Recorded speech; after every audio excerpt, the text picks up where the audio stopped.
The Trump administration is contemplating the introduction of a $5,000 baby bonus I'm about to pump out a few aimed more at kids. boosting the declining birth rates in the United States. By the way, I know some of you guys think like the environment and the apocalypse is coming through global warming. Or there's overpopulation. Or there's overpopulation and we're destroying all this. Like, look, I'm no scientist. You know, I think some of that stuff is a bit hyperbolic.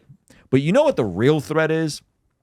The massive decline in birth rates. Mm-hmm.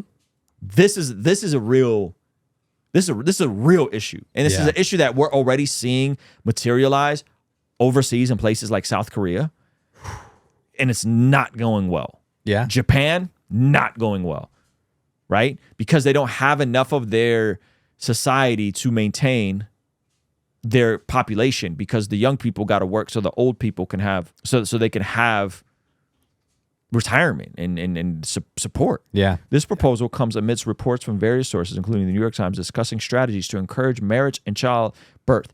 The initiative reflects concerns over demographic trends showing the lowest birth rates in recent American history. Here's a punchline. Here's a punchline.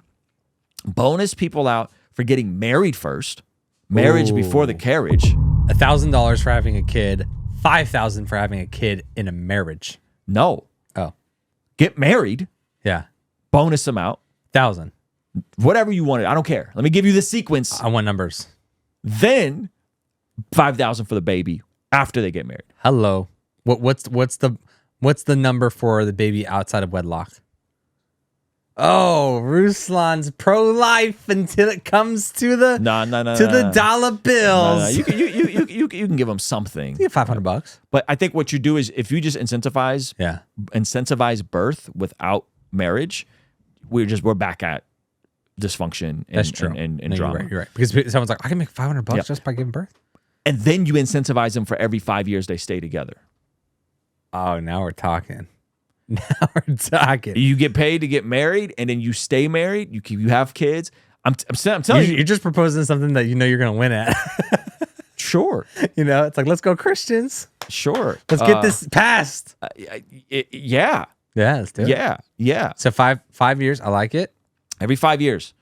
And then an extra $5,000 for every 5 years that you don't miss a Sunday service. Yeah, no, No, here's the thing. Here's the thing. It doesn't have to be a check sent to you. Like, this could be in the form of a tax credit. Yeah. Right? So all of us pay taxes monthly. Some of you guys get refunds. Some of you don't. Right? Some of us write checks at the end of the year. And so, like, just let me not write a check at the end of the year. Fair enough. Right? Just do it as a tax credit. Bonus me out, government. Break-in Trump administration has been pulling ways to get more American married and having kids, including a $5,000 baby bonus every new mom after delivery. Okay, let's see what Elon's talking about. The White House is reportedly coming up with strategies to tackle declining birth rate. In addition to the okay, let's see. Well, there's a lot of things that I suppose that I worry about, but you know, the birth rate is very low in almost every country, and it's something, unless that changes, civilization will disappear. America had the lowest birth rate, I believe, ever. That was last year. Places like Korea, the birth rate is 1/3 replacement rate. So that means in 3 generations, Korea will be 3 or 4% of its current size. And nothing seems to be turning that around. Humanity is dying. So let me just steel man the leftist pushback against this. Okay. Well, Elon, it's because it's too expensive to have kids. Yeah, and It's you're a too billionaire. expensive. You should just bonus us all out. Yeah, it's too expensive to have kids. Cost of living is crazy, so on and so forth, right? And this, listen, here's the thing. I think as a Christian, you can concede all those points. I can concede all the isms. Yeah. Right? Socialism's better, racism's real, sexism. Let's just concede all those. I don't even want to get into those. But like, instead of me arguing, let's just concede all of them. Yep. You know what the solution at the end of the day still is? You got to be an outlier. You got to not be average. Hello. You got to go the opposite of the current. Even if the system's rigged, even if all this stuff, the housing and the environmentalists have ruined the housing market because you need 29 gajillion permits to build units, which makes it only possible to build $1 million condos, which, by the way, is like a thing here. Yeah, totally. Right? Like there's a bird on your property. Yeah, there's condos being built in San Marcos right now off of Rancho Santa Fe. $30 million project, 33 units. Who's going to afford those? That's crazy. Right? Yeah. These are real things that people are really dealing with. Yeah. But then you talk to the people building these places and they say like we can't build 1,200 square foot homes anymore. It doesn't economically so I could say like all that's real. And whose fault is it? I don't care. Don't care. I don't care. Is it the government's fault? Is it the environmental's fault? Is it capitalism's fault? I don't care. At the end of the day, the solution still becomes the same. You have to not be like everybody else. Well, it's just not something we evolved to react to. And I worry generally about the strength of America. You know, America is the central column that holds up all of Western civilization. So if you've got the temple of Western civilization, America is the central column. If that column fails, it's all over. You can't run off to New Zealand or some other place. It's over. So either we strengthen that column and make sure America is strong and will be strong for a long time, or that roof's coming down. Yeah. Yeah. I mean, listen, I think he's right. And so, Do you think there's any good things about declining birth rate? A cleansing, perhaps, Maybe. without killing. maybe, but Just like dumb people are not. yeah, see, I don't know. Here's the thing. It's hard to gauge how many people are having kids that are creating rough environments for kids to grow up in that potentially continues dysfunction, multi-generational dysfunction. Yeah. The flip side is that, the people that seem to be having the most stable families, stable homes, so on and so forth, are Christians, people who are religious, who attend church regularly, right? Yeah. They tend to kind of outperform on these metrics across the board, Yeah. right? More likely to stay at home, more likely to have a better sex life, more likely to fill in a blank. Like practicing people who practice their faith regularly tend to be the outliers in these scenarios, Yes. right? Which is why I think church is good for you. Having said that, fast forward this 50 years down the road, and who's going to have more power and more influence? Is it going to be the people that come from broken families because the region beta paradox is real? People starting at a deficit tend to outperform, or is it going to be the people that have stable families that are set up to then get their first home earlier and then set up to get married and have a stable family? Because you need a degree of tension to create people that are going to change the world. You need a degree of overcoming adversity. Do you feel like your kids are at a disadvantage because they get to grow up in a nice, stable, comfy household? Sometimes. That's I mean, crazy. my kids got it way different than I got it. Totally. And I wonder how much of that like dysfunction drove me, to Jesus, to my faith, to not want to be like my mother and my father, to not want to recreate the cycle of brokenness, right? I wonder how much of that drove me to that, that then compounded versus, I don't know. I'm not, I guess I don't have enough access to enough people that grew up in stable, godly households right now. And that feels weird to say, doesn't it? But the people I do know, I know some amazing kids that grew up with really solid parents that love Jesus and are doing really well. I also know some other people that are kind of, hats off to mom and dad. yeah. I also know other people that kind of coast or go through a prodigal phase.